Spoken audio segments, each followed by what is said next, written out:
میں ایکچولی یہ مسلم انسٹیٹیوٹ کو کافی عرصوں سے فالو کر رہا ہوں، اور مجھے اس بات کا علم نہیں تھا کہ صاحبزادہ احمد سلطان صاحب اس کے چیئرمین ہیں۔ مجھے ان کے آرٹیکلز ہمیشہ ای میل میں آتے رہے ہیں، اور میں ان کو فالو بھی کرتا ہوں، پڑھتا رہا، اور مجھے بہت انسپائر کیا مسلم انسٹیٹیوٹ کے جو جتنے بھی جو آرٹیکلز یہاں پہ مجھے بھیجتے رہے، اس میں انہوں نے تمام مسلمانوں کے جو معاشی، اقتصادی، سیاسی اور دیگر مسائل ہیں ان کو اس میں انہوں نے ایڈریس کیا ہے۔ یہ بڑی اچیومنٹ ہے جو میں سمجھتا ہوں کہ یہ مسلم انسٹیٹیوٹ جو ہے اس وقت کر رہا ہے۔ اور اس میں میں سمجھتا ہوں کہ ایک مسلم انسٹیٹیوٹ جو ہے ایک کانفرنس آزاد کشمیر میں منعقد کرے مظفر آباد میں۔ اس کے ماڈریٹر جو تھے انہوں نے یہ بات کہی کہ کشمیر جو ہے یہ صوفیاء کرام کا مسکن ہے، اس میں بالکل کوئی شک نہیں ہے۔ کہا جاتا ہے کہ 1.25 جو صوفی ہے، جو بزرگ ہیں، وہ کشمیر میں صرف ہوتے ہیں، اور امیر کبیر شاہ ہمدان جو تھے، یہ ان کا تعلق کشمیر سے بہت جوڑا جاتا ہے، لیکن ایکچولی یہ فرام تاجکستان۔ اور میں اس لیے تاجکستان گیا پچھلے سال کہ صرف امیر کبیر شاہ ہمدان کے مزار پہ حاضری دینے کے لیے وہاں پہ گیا، اور مجھے یہ سعادت حاصل ہے کہ وہاں پہ مجھے یہ گیا۔ اگر آپ کشمیر کے کلچر کو دیکھیں، کیونکہ وہاں پہ جا کے میں نے تاجکستان میں یہ دیکھا، جو ہمارا کشمیر کا کلچر ہے وہ ہو بہو وہی ہے جو تاجکستان کے اندر ہے۔ اور میرا یہ خیال ہے کہ یہ کلچر امیر کبیر شاہ ہمدان صاحب نے کو تاجکستان سے لے کے اس کو کشمیر کے اندر گیا، اور یہ بات وہاں پہ کافی حد تک انہوں نے دین اسلام کو پھیلایا، اور دین اسلام کہتے ہیں کہ شاہ ہمدان صاحب کی وجہ سے ہی کشمیر میں جو ہے وہ داخل ہوا۔ ایک عجیب بات جو میں آپ سے شیئر کرنا چاہوں گا وہ یہ ہے کہ جب امیر کبیر شاہ ہمدان ایک آخری دفعہ جب کشمیر سے تاجکستان کی طرف جا رہے تھے تو مانسیرا کے مقام پہ ان کا انتقال وفات پا گئی۔ تو وہاں پہ اب یہ جھگڑا پڑ گیا کہ کیا جو کشمیر سے لوگ آئے تھے وہ کہتے ہیں کہ ہم ان کو کشمیر میں جا کے دفن کریں گے، جو مانسیرا سے لوگ تھے انہوں نے کہا جی ہم یہاں پہ دفن کریں گے، اور جو لوگ تاجکستان سے ان کے ساتھ آئے ہوئے واپس جائے انہوں نے کہا جی ہم وہاں پہ دفن کریں گے۔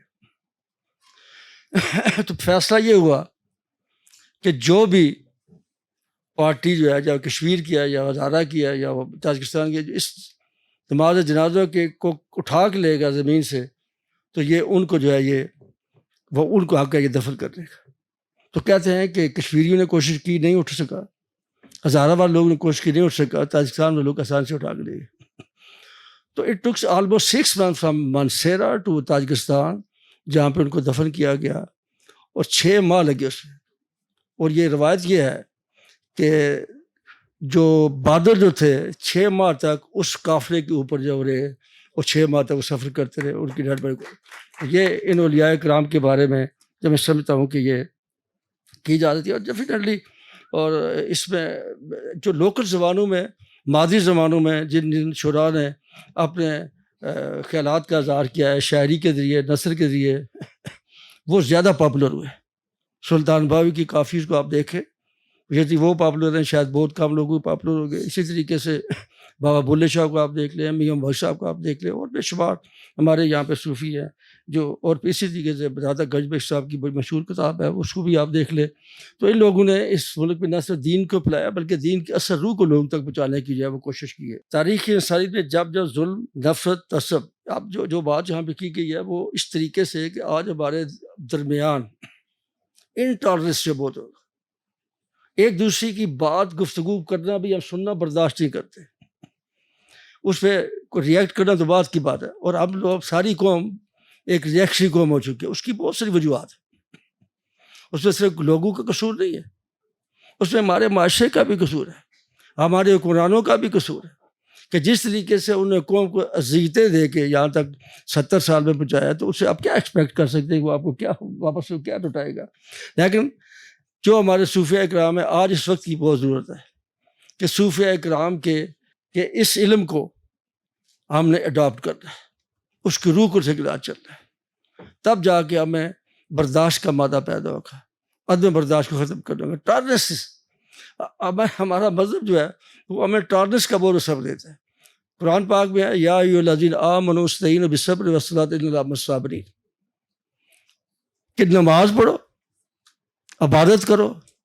اس کا ذکر اس پوری آیت کے اندر ایک دفعہ ہے، لیکن جس بات کا ذکر 2 دفعہ ہے اس میں وہ صبر ہے، پیشنس۔ اگر پیشنس کو اگر صرف ایک بات کو ہماری قوم لے کے چلے، چاہے وہ حکمران ہے، چاہے اپوزیشن ہے، چاہے عوام ہے، ہم صرف حکمرانوں پہ اس کا ملبہ نہیں ڈالنا چاہتے۔ ہمارے بحثیت قوم ہمیں پیشنس جو ہے یہ موجود نہیں ہے۔ اگر پیشنس کو لے کے ہم آگے چلیں گے تو میں نہیں سمجھتا کسی مسئلے کا حل نہیں نکل سکتا ہے، کسی مسئلے بات نہیں ہو سکتی۔ تو اس لیے میں مسلم انسٹیٹیوٹ کا، یونس ایمنی انسٹیٹیوٹ کا اور نیشنل لینگویج پروموشن ڈپارٹمنٹ جناب ڈاکٹر سلیم مدد صاحب کا اور دیگر شکریہ کا تہہ دل شکریہ ادا کرتا ہوں کہ انہوں نے مجھے اس علمی اجتماع کا حصہ بنایا۔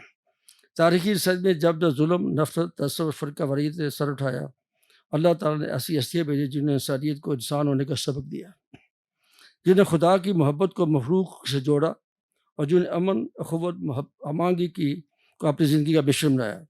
مولانا رومی اور سلطان باہو انہی ہستیوں میں سے ہیں جنہوں نے انسان کو اس کے عبادت سے استاد کرایا اور روحانی بیداری کے دروازے کھولے۔ مولانا رومی جنہیں عشق و معرفت کے عظیم شاعر کے طور پر جانا جاتا ہے، وہ صوفی شاعر اور مفکر ہیں۔ ان کی مصنوعی معنوی نہ صرف فارسی ادب بلکہ پوری روحانی دنیا کا سرمایہ ہے، اور ہمیں یہ سکھاتے ہیں کہ عقل اگرچہ ضروری ہے لیکن عشق کے بغیر انسان خدا تک نہیں پہنچ سکتا۔ مولانا رومی نے اس طریقے سے انسان کو رب سے جوڑا، فرماتے ہیں عشق شور اس کچو برفروخت، ہر چیز جز معشوق باقی راب سوخت، کہ یعنی عشق وہ آگ ہے جو جل اٹھے تو معشوق کے علاوہ ہر چیز کو جلا کے راکھ کر دیتے ہیں۔ تو یہ ایک معرفت کی آخری حد ہے جس کو مولانا رومی نے یہاں پہ کوٹ کیا ہے۔ تو مولانا رومی کی شخصیت جہاں حیرت ہے، ان کی روحانی گہرائی، علمی وسعت، انسانی محبت کا دائرہ اتنا وسیع ہے، وہ صرف مشرق کے نہیں مغرب کے دلوں میں راج کرتے ہیں۔ ان کا کلام کا ترجمہ دنیا کئی زبانوں میں ہو چکا ہے۔ ان کے نزدیک دل وہ مقام ہے جہاں خدا کی جھلک دیکھی جا سکتی ہے۔ فرماتے ہیں دل بدست آور کے حج اکبر است، دل بدست آور کے حج اکبر است، اس ہزارہ کعبہ یا دل بہتر است، یعنی ایک دل کو جیتنا 1000 کعبوں سے بہتر ہے۔ اور ایسے ہی حضرت سلطان باہو بھی باطن کی حقیقتوں کے مبلغ ہیں۔ آپ برصغیر کے عظیم صوفی بزرگاہ ہیں جن کی پنجابی زبان میں روحانیت کا ایسا خزانہ تخلیق کیا جو آج بھی دلوں کو جگاتا ہے۔ آپ کا پیغام عشق، حقیقی فنا فی اللہ، تزکیہ نفس، قرب الہی پہ مذکور ہے۔ آپ فرماتے ہیں باہو شائیں وچ پروازاں کھل کے راز اندر دے، یعنی جو روحانی بلندی پاتے ہیں وہ دل کے راز پا لیتے ہیں۔ آپ کے صوفیانہ کلام سادہ الفاظ میں گہری معنی رکھتا ہے اور براہ راست قاری کے دل میں ہوتا ہے۔ آپ فرماتے ہیں علم و بس کریو یار، علم و بس کریو یار، ایک علم ہوا وہ درکار۔ یہ تعلیم اس بات کا اعلان ہے کہ ظاہری علم کی بھی ایک حد ہے، جب تک انسان روح کا عرفان یعنی اللہ کی ذات تک نہیں ملتا تب تک علم کی روح حاصل نہیں ہوتی۔ سلطان باہو کی شخصیت ایک ایسا روحانی مزار ہے جو اندھیروں میں روشنی دکھاتا ہے۔ ان کی شاعری، فکر اور عمل سب کچھ ایک ایسے انسان کی جھلک دیتے ہیں جس نے اپنے نفس کو فنا کر کے اللہ کا قرب حاصل کیا۔ وہ روحانی تربیت کے قائل تھے۔ ان کے مطابق صرف ظاہری عبادات کافی نہیں، جب تک دل پاک نہ ہو، اور عشق الہی کو عبادات کی معراج قرار دیتے ہیں۔ رومی اور بائی کے ہم مذاہب، عقیدہ، فرق، نسل اور زبان کی کوئی قید نہیں۔ ان کا پیغام آفاقی ہے، انسان دوست ہے اور معاشری بیداری کے لیے ایک رہنما ہے، اور روحانی تربیت کے ذریعے انسان کو اس کے اصلی مقام یعنی ابدیت تک لے جاتا ہے۔ ان کے مطابق خدا تک پہنچنے کا راستہ دل سے ہوتا ہے، اور دل صرف محبت سے منور ہوتا ہے۔ محترم خواتین، آج ہم ایسے دور میں زندہ ہیں جہاں نفرت، شدت پسندی، مذہبی انتہا پسندی، معاشری انتشار نے انسانیت کو خطرے میں ڈال دیا ہے۔ ایسے مولانا رومی، حضرت سلطان باہو کی تعلیمات ہمارے لیے چراغ راہ ہیں۔ ہمیں ان کے فکری ورثے کو صرف ماضی کی داستان نہیں بلکہ ہار اور مستقبل کی رہنمائی سمجھنا ہوگا۔ تعلیم، میڈیا، سیاست، عدلیہ اور سوسائٹی کو ان تعلیمات کی روشنی میں اپنے کردار کو اثر و مرتب کرنا ہوگا۔ ہمیں چاہیے ہم تعلیمی نصاب میں ان صوفی بزرگوں کی تعلیمات کو شامل کریں، بین المذاہب آہنگی کے فروغ کے لیے ان کے افکار کو بنیاد بنائیں اور نوجوان نسل کو ان کی شاعری، فکر و خدمت کے جذبے سے روشناس کریں۔ کسی بہت پرانی بات ہے، کسی زمانے میں ایک بزرگ جو تھے وہ روزانہ شام کو ٹرین دیکھنے جایا کرتے تھے پٹڑی پر۔ تو ان کے مریدوں نے پوچھا کہ بابا آپ روز ٹرین دیکھنے کیوں جاتے ہیں بس پٹڑی پر؟ انہوں نے کہا مجھے ٹرین کے انجن سے محبت ہو گئی ہے، ٹرین سے نہیں، ٹرین کے انجن سے محبت ہو گئی۔ انہوں نے پوچھا اس کی کیا وجہ ہے؟ انہوں نے کہا اس کی 5 وجوہات ہے۔ انہوں نے کہا پہلی وجہ یہ ہے